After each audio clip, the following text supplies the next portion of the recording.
Kylie Jenner makes upwards to $1 million per sponsored post. And Gary Vaynerchuk gets paid $200,000 to speak on stage for 45 minutes. The common denominator of why they get paid so much is, you guessed it, a personal brand. Hey guys, it's Sabah. I built a multi-six-figure business in my 20s by having a very strong personal brand. After helping hundreds of clients all across the world build their brand and their business beyond six figures, the common question I always get is, how do you build a personal brand? So let's get right into it. The first thing is brand identity. This is basically, it's who you are, what you stand for, and your values. And in order for your brand to be recognized and of influence, you have to be known for something. And no, this doesn't mean you have to niche down and only be known for one thing your entire life, but there is an overarching theme big brands are known for. Kylie Jenner, makeup and fashion. Gary Vaynerchuk, content and work ethic. Mr. Beast, YouTube and creativity. And me, brand and social media. The question you don't want to ask when figuring out what your brand identity is, what do I want to be known for? But what do I want to help people with?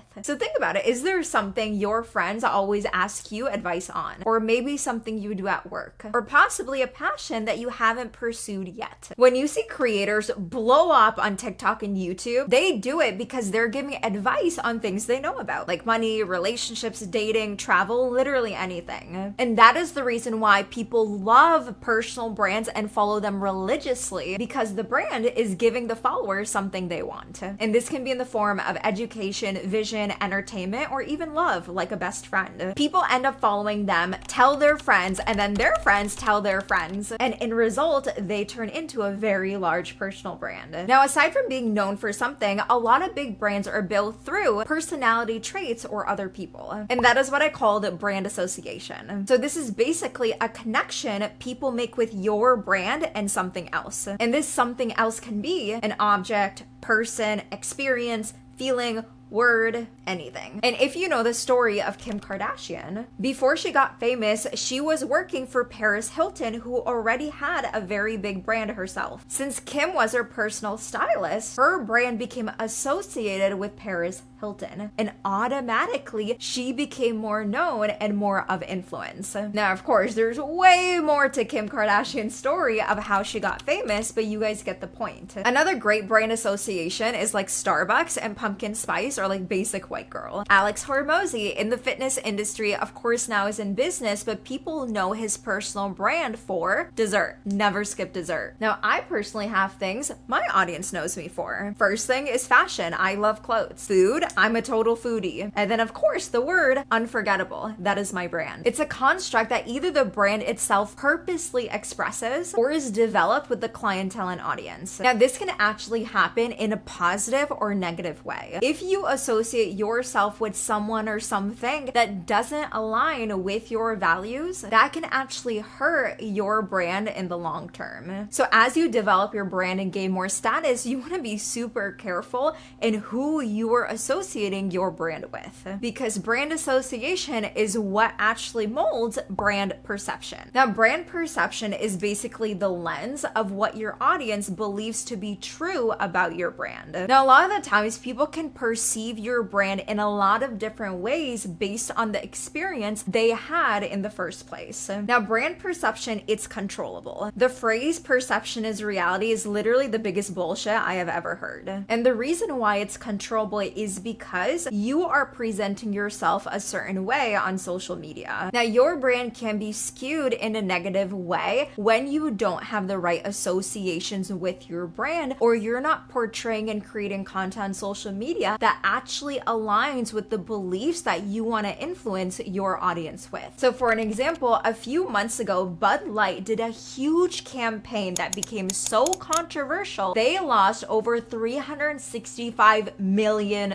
And this happened with the wrong association with another brand, who is Dylan Mulvaney, a transgender TikToker who got famous by sharing her journey of becoming a girl. Now, I don't drink beer, but I know Bud Light's target market is an older demographic and generation. Therefore, they're much more conservative than they are liberal. Them partnering with a transgender for their campaign actually did the opposite effect out, and their perception got skewed in a very negative way by millions of people. People no longer perceive their brand as American and start to boycott them. And millions of dollars later, they're still trying to recover. So you want to make sure you are in control of your brand perception. And the way to do that is going through the process of brand positioning. Now, in order to attain the space you want in your consumer's mind, you want to make sure you are giving them the right perception. Perception can be right or wrong, but brand positioning is what is actually true. If you don't position yourself the way you want others to perceive you, you are not in control and there's nothing you can really do about it. So the way you can attain this positioning in your client's mind is by showcasing why is your brand better than other people? What makes it unique? Why should people really even follow you? And this happens by influencing other people's behaviors, decisions, and emotions through content, which is also called persuasion, but that's a whole nother video. So once you have created your brand identity, association, your perception, and know how to properly position yourself, then you can share your brand to the whole world, and you do that with content.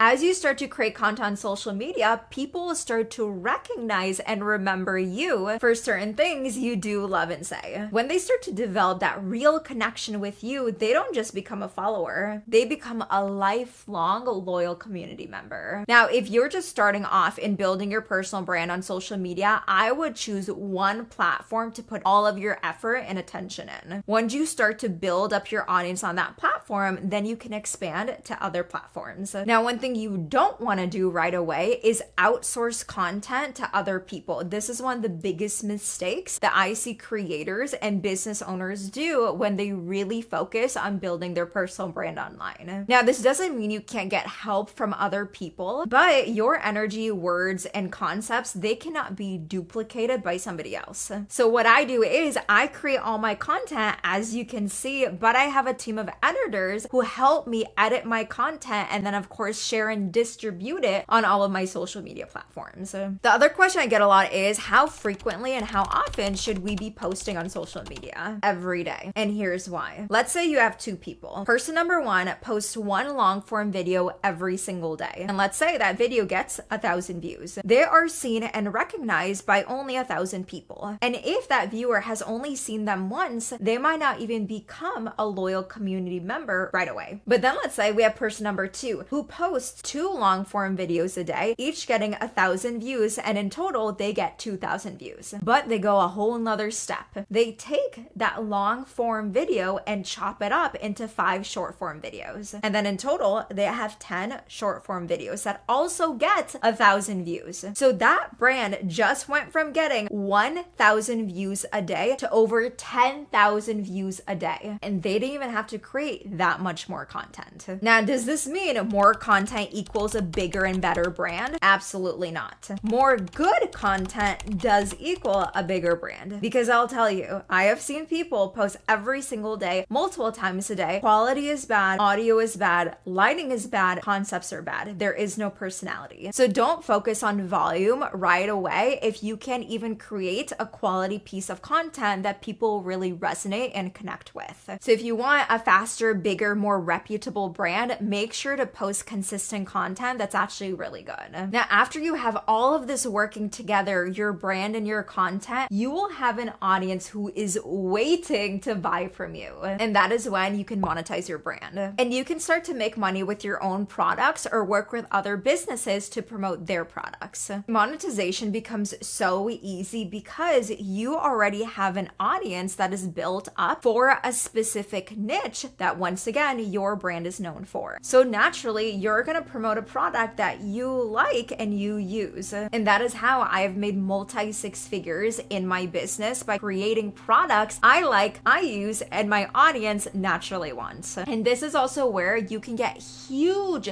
brand deals and get paid thousands of dollars for one single post that you make on social media, because these brands are looking for curated audiences that are their target market to buy their offers. And if you want to learn how to start monetizing your brand, go watch this video, 5 ways to make $10,000 a month. And if you guys love this video, make sure to hit like, comment, and subscribe. And let me know in the comments what stuck out the most when it comes to developing your personal brand on social media. And that's all all I got. Until next time, make sure that you stay unforgettable.